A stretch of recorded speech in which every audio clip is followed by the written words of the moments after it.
You know, sometimes being too nice feels like your superpower until you realize it's the very thing that's draining you. You keep giving chances, saying yes when your heart screams no, and smiling while your boundaries are quietly being crossed. But here's the truth. Being kind doesn't mean being available to everyone. The world will take as much as you give until you learn to say, enough. Today, let's talk about why you need to stop being too friendly, not because kindness is wrong, but because peace is priceless. You know, we often grow up believing that being friendly, being kind, and being available for everyone makes us good human beings. We start thinking that the more we give, the more people will value us. So we stretch ourselves thin, saying yes when our heart whispers no, smiling through situations that quietly drain us, and giving second chances even when the first one broke something inside us. But what we don't realize is that sometimes being too friendly comes with a price, and that price is our peace. The truth is, not everyone deserves your energy. Not everyone who smiles at you truly has good intentions. Sometimes, the people you try so hard to please are the very ones who take you for granted the most. They start expecting your kindness, not appreciating it. They assume your availability means you have no boundaries. And the saddest part, you start believing that this is what kindness looks like. Self-sacrifice disguised as love. Overgiving mistaken for loyalty. But it's not kindness if it costs you your self-respect. There comes a moment when you realize that the more friendly you are, the more invisible you become. You start fading into the background of your own life because you're too busy showing up for others who would never do the same for you. You silence your needs so others can feel comfortable. You ignore your intuition just to maintain peace. But that's not peace. That's self-betrayal. Real peace doesn't come from avoiding conflict. It comes from honoring your truth, even when that truth makes others uncomfortable. People often say, "Oh, but you've changed." And maybe you have, because you finally stopped letting people walk all over you. You finally learned that your softness is a gift, not a weakness, and that not everyone deserves to experience it. Being friendly is beautiful, but not when it becomes a mask for fear. Fear of rejection, fear of being misunderstood, fear of being alone. When you start living to be liked, you forget how to be real. You see, kindness and over-friendliness are not the same thing. Kindness has boundaries. It knows when to stop, when to rest, when to say, "This is enough." But over-friendliness doesn't. It keeps pouring even when the cup is empty. And eventually, you realize that no one claps for you when you break in silence. No one notices the weight you carry behind that polite smile. That's when you understand. Being too friendly doesn't make you stronger. It makes you disappear. So stop confusing silence with strength and people pleasing with goodness. Your kindness should lift you, not drain you. Be warm, but not wide open. Be kind, but not at the cost of your peace. You owe yourself the same love and protection you've been giving to everyone else for far too long. You know, one of the hardest lessons life teaches us is that setting boundaries doesn't make you unkind. It makes you wise. For a long time, we're taught to keep everyone happy, to be polite, to be understanding, and to always be available. But no one really tells us that being too available can become the very reason we lose ourselves. We confuse boundaries with barriers, thinking that saying no might make us look selfish or distant. But the truth is, boundaries are not walls that shut people out. They're doors that teach others how to treat us. When you don't set boundaries, you silently give permission for others to cross lines they shouldn't. You start tolerating behavior that hurts you just because you're afraid of confrontation or rejection. You tell yourself it's okay, that it's not a big deal, that maybe they didn't mean it. But every time you ignore that small voice inside you, the one that whispers, "This doesn't feel right," you teach yourself that your feelings don't matter. And that's where the quiet damage begins. Boundaries are an act of self-respect. They say, I value my time, I value my energy, I value my peace. When you draw a line, it's not to push people away, but to protect what's sacred within you. You can love someone deeply and still not allow them to drain you. You can be kind and still say no. You can care about people without letting them walk over you. It's not cruelty, it's clarity. I've learned that when you start setting boundaries, people who benefited from your lack of them will call you difficult. They'll say you've changed. They'll say you're not the same anymore. But that's okay.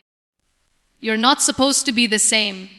Growth means outgrowing patterns that no longer serve your peace. And sometimes that means outgrowing people who only love the version of you that didn't have boundaries. It takes courage to say, this is where I stop. This is where I rest. This is what I can and cannot give. Because every time you say no to something that drains you, you're saying yes to something that heals you. You're choosing to protect your energy, to respect your limits, and to honor the person you're becoming. And that's something to be proud of. Boundaries don't make your heart smaller. They make your love stronger, because now it comes from a place of choice, not obligation. You start showing up for people because you want to, not because you feel guilty. You start giving without resentment, helping without losing yourself, and loving without carrying someone else's burden. So don't be afraid to draw the line. Don't feel guilty for protecting your peace. The people meant for you will understand, and the ones who don't were never really for you. Boundaries don't break connections, they build real ones. One of the biggest reasons we become too friendly, too giving, and too available is because deep down we're afraid. Afraid of being disliked, afraid of being judged, afraid that if we stop saying yes, people will stop caring about us. We start believing that love and approval are things we have to earn, that to be accepted, we must always be pleasing. So we mold ourselves into what others want us to be, forgetting who we truly are in the process. But here's the truth, the need to be liked is one of the heaviest chains a person can carry. It quietly steals your authenticity, piece by piece. You start walking on eggshells, measuring your words, softening your truth, just to make sure no one feels uncomfortable. You smile when you want to cry. You agree when you want to disagree. You stay silent when something inside you screams to speak up. And after a while, you don't even recognize yourself anymore. Because you've spent so long trying to be everything to everyone that you've forgotten how to just be you. We live in a world that glorifies being liked.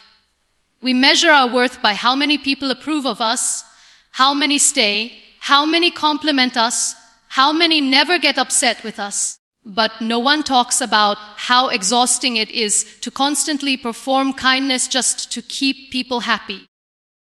No one tells you that peace doesn't come from being liked by everyone. It comes from being honest with yourself. The truth is, you will never be enough for everyone, no matter how hard you try. Someone will always find a reason to misunderstand you, to criticize you, or to question your choices. And that's okay, because your purpose is not to please the world. Your purpose is to live truthfully. The people who truly value you will never demand that you shrink yourself to fit their comfort. They'll respect your honesty, even when it doesn't serve them. They'll stay not because you're easy to be around, but because you're real. When you let go of the need to be liked, you start to breathe differently. You stop apologizing for your boundaries. You stop explaining your choices. You stop feeling guilty for putting yourself first. And that's when you begin to attract people who see you for who you really are. Not for the version of you that always says yes, but for the version that has learned how to stand firm in her truth. It takes courage to accept that not everyone will like you, but it takes wisdom to realize that they don't have to. Because when you choose truth over approval, something beautiful happens. You stop chasing love and you start becoming it. And that's when you finally understand that being authentic is far more powerful than being liked. You know, people often talk about kindness like it's this endless fountain, as if the more you give, the better you become. And yes, kindness is beautiful, but what no one tells you is that when it doesn't have boundaries, it becomes exhaustion.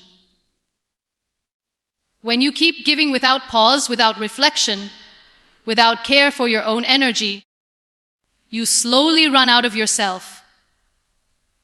You wake up one day feeling heavy, not because of what you've lost, but because of how much of yourself you've poured into others who never poured back. That's the hidden truth.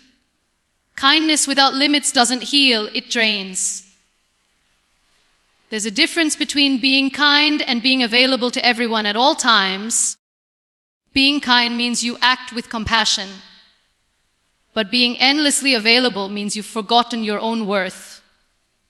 You start putting everyone's needs before yours, believing that love means sacrifice, that care means self-neglect, that goodness means never saying no. But you can't pour from an empty cup. You can't keep healing others while you're quietly bleeding. You can't continue showing up for the world when you've stopped showing up for yourself. At first, it feels noble, being the one people can always count on. You become the listener, the helper, the shoulder, the safe space. But slowly, you notice the silence when you're the one who needs someone. You notice how your strength has become an expectation. And you start wondering, do they love me? Or do they love what I do for them? That's when you realize that your endless giving wasn't kindness. It was a desperate attempt to feel valued. True kindness is not about being everything for everyone. It's about being whole within yourself. It's about giving from a place of abundance, not emptiness. It's about choosing to help because you want to, not because you're afraid of losing people. When you take time to rest, to say no, to recharge, that's not selfishness. That's self-respect. Because when your heart is tired, your love loses its light. When your soul is weary, your words lose their warmth. You deserve to feel alive, not drained in the name of kindness. There comes a point when you have to ask yourself, who takes care of me the way I take care of others? And that's when you understand that it's your responsibility to protect your peace. You don't owe everyone your time, your energy, or your emotional availability. You can love people deeply and still step back when your spirit feels empty. You can wish someone well and still choose distance. That doesn't make you cold. It makes you conscious. So take a step back when your heart feels heavy. Rest when you need to. Refill your soul before you pour again, because real kindness starts with you.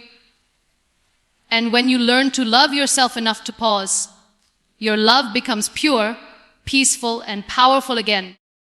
So many of us spend our lives trying to protect our image, the way we appear to others, the reputation we build, the labels we wear so proudly. We want to be seen as the nice one, the kind one, the one everyone can rely on.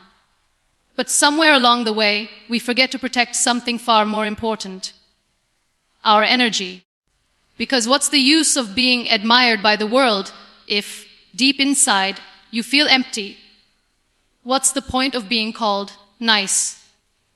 When the weight of pretending starts to suffocate you, We've been taught that kindness is about how we look in the eyes of others, about always being pleasant, agreeable, and accommodating. But true kindness isn't about appearance. It's about intention. It's not about being seen doing good. It's about doing good even when no one is watching. Protecting your energy means you no longer perform kindness to earn love or validation. You give because it aligns with your soul, not because it maintains your image. There's a quiet exhaustion that comes from trying to appear kind all the time. Smiling when you're breaking inside, forgiving before you've healed, saying yes because you don't want to disappoint anyone. That's not kindness. That's self-abandonment. And it's easy to get trapped in that pattern because the world applauds the ones who give endlessly. But what they don't see is that sometimes behind that smile, there's someone who's completely worn out. When you start protecting your energy, everything changes. You begin to notice the difference between people who respect your kindness and those who exploit it. You stop explaining yourself to those who misunderstand your boundaries. You stop trying to prove that your heart is pure because you know it is. You stop chasing an image of perfection and start choosing peace instead. Protecting your energy doesn't mean you stop caring. It means you care wisely. It means you choose who deserves your time, your words, and your presence. The moment you stop living for appearances, you start living with authenticity. You begin to speak your truth even when it's uncomfortable. You start saying no without guilt, and you start saying yes only when it feels right. You no longer allow people to drain you under the name of kindness. You start valuing silence over forced smiles, solitude over shallow company, and truth over image. And that's where real power lies. Not in being liked by everyone, but in being at peace with yourself. So, don't protect how you look, protect how you feel. Don't exhaust yourself to be seen as kind. Be kind because it's who you are. The world doesn't need another perfectly polished image. It needs more people who are real, grounded, and whole. When you start protecting your energy, you don't lose anyone who truly belongs in your life. You simply lose the ones who are feeding off your light. There comes a time when you realize that not every act of love needs to be loud, and not every form of strength has to be aggressive. Sometimes, the most powerful thing you can do is love quietly and stand firm boldly. We live in a world that teaches us to give endlessly, to forgive instantly, and to always keep the peace, even when that peace costs us our own. But real love, real kindness, isn't about allowing others to drain you. It's about learning when to hold on with grace and when to let go with dignity. Loving quietly means you stop trying to prove your care. You no longer feel the need to show up everywhere, to explain yourself, to make everyone understand your heart. You simply love deeply, silently, and without expectation. You do good, not because you want recognition, but because that's who you are. It's a kind of love that doesn't seek validation, yet it radiates authenticity. You help people when you can, but you also know when your energy needs rest. You forgive people, but you no longer reopen old wounds to prove your compassion. Because peace is not about constantly fixing everything around you. It's about keeping what's within you whole. Standing firm boldly, on the other hand, is not about arrogance or pride. It's about self-respect. It's about saying, I can care for you and still choose myself. It's having the courage to walk away from situations that no longer nourish your spirit. It's refusing to shrink yourself to make others comfortable. You start understanding that strength is not in shouting your worth. It's in knowing it silently. It's not in winning every argument. It's in walking away with your peace intact. You see, when you combine quiet love with bold boundaries, you become unshakable. You love people without losing yourself. You give, but not at the cost of your energy. You forgive, but not at the expense of your peace. That balance between softness and strength is where true freedom lies. It's where you no longer seek to be everyone's favorite, because you're finally content with being true to yourself. And yes, some people might not understand it. They'll say you've changed. They'll call you distant or cold. But that's only because they were used to your overgiving. They were used to a version of you who said yes too often, who carried too much, who smiled even when it hurt. But this version, the one who loves quietly and stands firmly, she is free, she is grounded, she knows her worth. So love deeply, but protect your peace fiercely. Be soft, but never small. And remember, you don't have to shout to be strong. Sometimes the quietest hearts are the ones that roar the loudest.